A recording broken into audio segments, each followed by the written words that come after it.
It's 3 in the morning and you're lying awake doing mental math about whether you can afford both the electric bill and groceries this month. One unexpected car repair, and the whole house of cards collapses.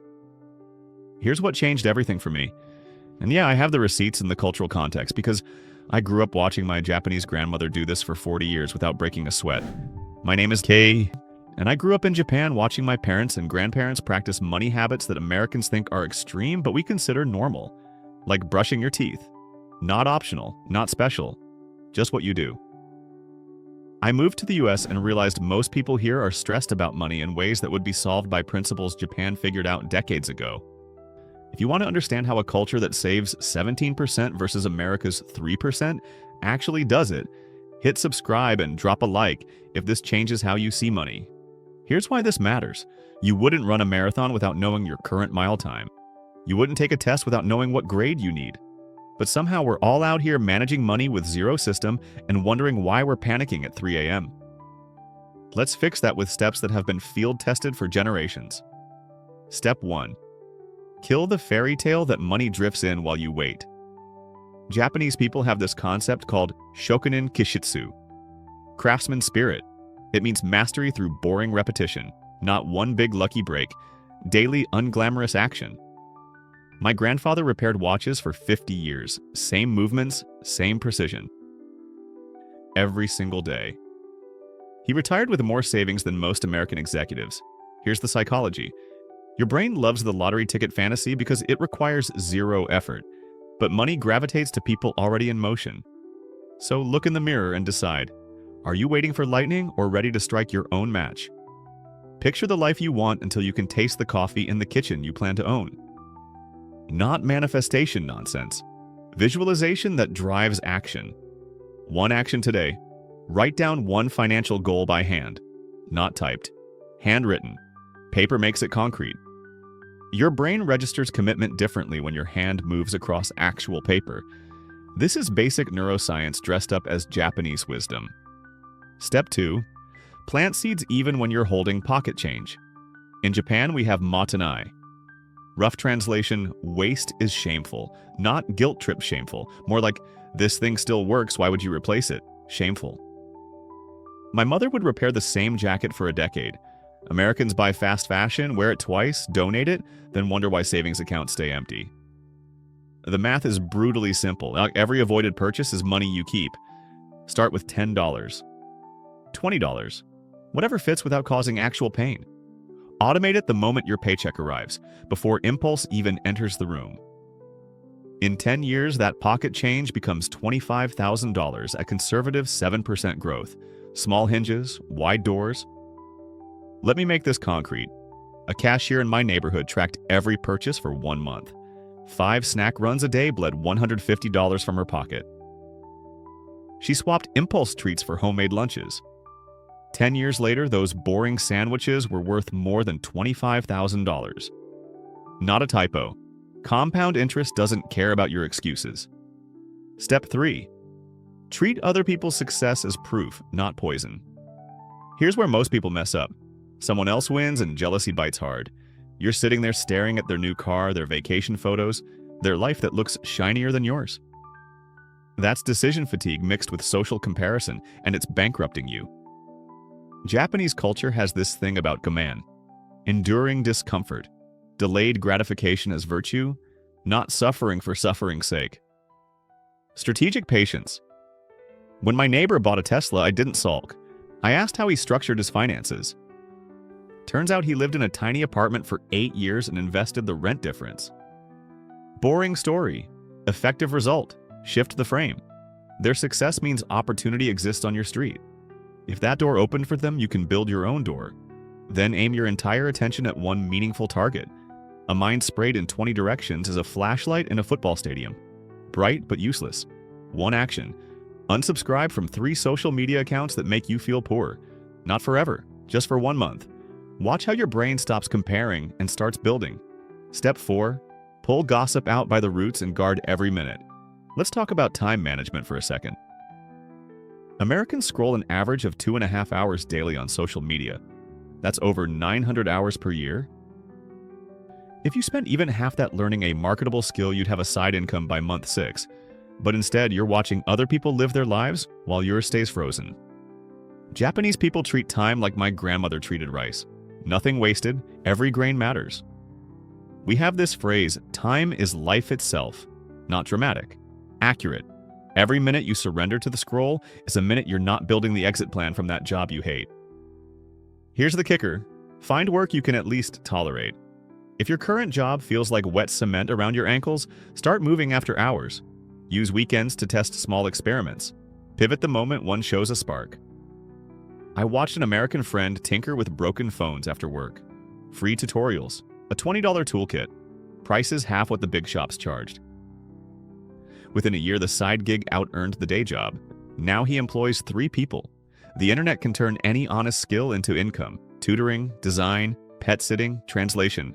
But you need hours to invest, and you're giving them to TikTok. Your call. Step 5. Feed your mind more than your phone. 30 quiet minutes with a good book on money pulls you farther than an afternoon surrendered to scrolling. Reading is free mentorship from giants. It sharpens questions you didn't know to ask. Japanese students spend twice as many hours reading as American students. Not because we're smarter, because cultural expectations normalize it.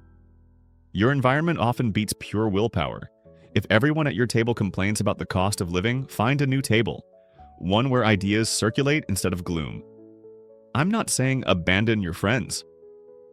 I'm saying add people who are solving problems instead of reciting them.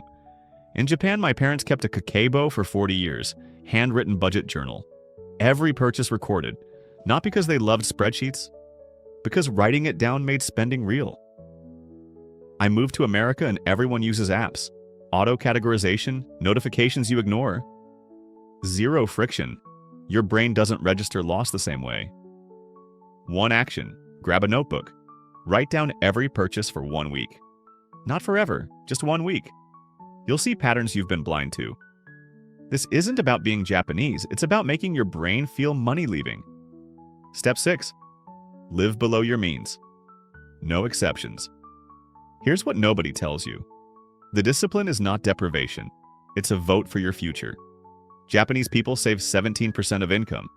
Americans save 3%. Both countries have inflation, both have Amazon, both have DoorDash. But one culture treats saving like brushing teeth. Smart Sam automates 20% to index funds and keeps housing plus transport under 50% of take-home. He writes every purchase in a notebook for 1 week per month to catch leaks. Broke Brian finances a truck that costs more than his rent and carries credit card balances at 19% APR. Brian thinks budgeting apps will save him while he ignores every notification. In 10 years, Sam has options. Brian has payments and a Reddit post about how the system is rigged. Every dollar you keep becomes an employee that works while you sleep. Send those dollars to assets that send thank you notes back. Index funds, dividend stocks. Even a high-yield savings account beats letting it rot and checking at 0.1%. Now, before you think, I can't afford to save, let me stop you. You can't afford not to. Start with 5%, then 6%, then 8%. Japanese households didn't jump to 17% overnight. They built the habit over years through Kaizen. Continuous small improvements, no dramatic overhauls, just boring consistency. Step 7. Guard your credit score and borrow only for assets. Japanese people use credit cards but treat them like debit cards. Pay in full. Every month, no exceptions. We're not morally superior. We just watched the bubble economy collapse in the 90s and learned that debt feels like freedom until it doesn't. Your credit score is your financial reputation in number form. Protect it with fierce honesty. Borrow only for things that pay you back. A house that appreciates, education that increases earning power, not furniture, not vacations, not lifestyle inflation disguised as investment. Smart Sam pays credit cards in full and uses cash for discretionary spending. Physical bills leaving his hand. His brain registers loss. Broke Brian finances everything, optimizes for credit card rewards, and carries balances at 19% interest. Brian is really committed to paying interest for the privilege of being broke. The 2% cashback doesn't cover the 15% lifestyle inflation. Try cash for 1 month. Watch your behavior change. This isn't about rejecting technology. It's about using psychology in your favor. When you tap a card, your brain thinks it's monopoly money. Step 8. Build one emergency cushion even if it starts small. $20,000 in savings changes everything. Not a million. Not 100,000. 20,000. That's 6 months of saying no to bad jobs. 6 months of sleeping without 3 a.m. panic math. 6 months of your brain operating in planning mode instead of survival mode. Japanese households keep higher emergency funds not because we're paranoid, because we watch generations navigate recessions, earthquakes, and economic bubbles. The lessons stuck. Resilience beats optimism when life throws curveballs. Start with 1,000, then 2, then 5. Feed it every payday before you pay anything else. Automate the transfer, make it invisible. In 2 years, you'll have the cushion that shifts your entire psychological relationship with money. Let me prove this breathes in real life. My neighbor lost his job during the pandemic. He had 8 months of expenses saved. While everyone else panicked, he took his time finding the right role. Negotiated 20% higher salary because he wasn't desperate. That cushion bought him leverage. Step 9. Create more than one income river. If one stream dries, another keeps flowing. Japanese workers increasingly have side projects. Not because we love hustle culture, because we watched lifetime employment disappear and adapted. One job is a vulnerability. 2 or 3 is a strategy. The internet lowered the barrier to entry for everything. You can tutor online, freelance design work, sell templates, translate documents. Turn any honest skill into a second paycheck. Start small. Test on weekends. Scale when one shows traction. Smart Sam started a side project testing small experiments on weekends. He treats idle minutes like a pocket-sized university. Audiobooks while commuting, tutorials while cooking. 3 years later, that side income matches 20% of his day job. Broke Brian scrolls TikTok for 2.5 hours daily and wonders why opportunity never knocks. Brian has 900 hours per year he's surrendering to the algorithm. Sam is building with those same hours. One action. List 3 skills you have that someone would pay for. Even if it's I'm good at organizing or I can explain math clearly. Then spend 1 hour this week researching how to monetize it. Not tomorrow, this week. Step 10. Track not just time, but energy. This is what Japan figured out that America ignores. Your mental peak matters more than your total hours. Give your sharpest thinking to tasks that demand it. Save the administrative nonsense for low-energy windows.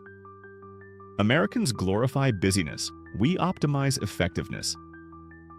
I watched my father work fewer hours than his American colleagues, but accomplish more because he protected his deep work time like a samurai guarding a gate. No interruptions, no multitasking, full focus. Practice gratitude, but make it concrete, not vague, I'm blessed nonsense. Write down 3 specific financial wins every week. Paid off a credit card, automated savings, avoided an impulse purchase.